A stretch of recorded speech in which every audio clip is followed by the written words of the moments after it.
Hello everyone, welcome back to our channel. Today, we're diving into the instruction formats of the 8085 microprocessor. Understanding these formats is crucial for anyone studying microprocessors or working in embedded systems. Let's get started. The 8085 microprocessor executes instructions that are a combination of opcodes and operands.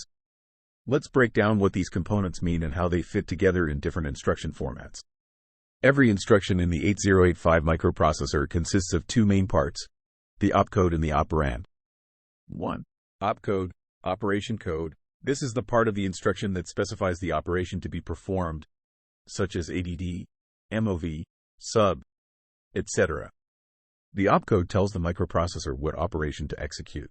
The opcode is usually represented by a binary or hexadecimal value that corresponds to a specific operation. For example, the opcode for the MOV A, B instruction is 78H. 2. Operand. This part of the instruction specifies the data to be operated on. The operand can be a memory address or an immediate value. Depending on the instruction, there can be 0, 1, or 2 operands. The operand provides the necessary data for the operation specified by the opcode.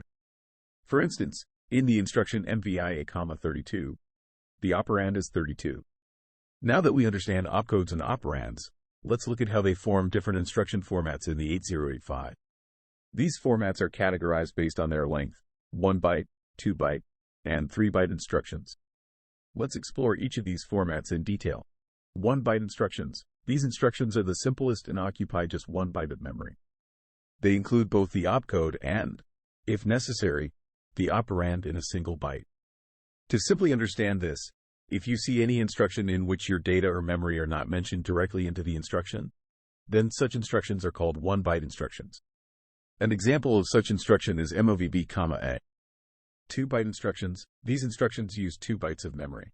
The first byte contains the opcode, and the second byte contains the operand, which is usually an 8-bit data or address. An example of such instruction is MVI A, 32. In a 2-byte instruction, the first byte is the opcode, and the second byte is the operand. For instance, MVI A, 32H is represented as 3E32H. The 8085 fetches the first byte to understand the operation and then the second byte to get the required data or address. In a 3-byte instruction, the first byte is the opcode, while the second and third bytes together form the operand, which is typically a 16-bit address. For example, LXIH, 2050H is represented as 21502H. This format allows the microprocessor to handle larger addresses efficiently. Let's look at a few more examples to reinforce our understanding of these formats. Here are some common instructions with their respective formats. In summary, the 8085 microprocessor uses 3 types of instruction formats: 1-byte, 2-byte, and 3-byte. Each format is designed to efficiently represent different types of operations, from simple register to register transfers to more complex memory addressing.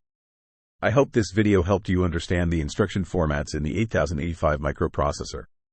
If you have any questions or want us to cover more topics related to microprocessors, let us know in the comments below. Don't forget to like, subscribe, and hit the bell icon for more educational content. Thanks for watching, and see you in the next video.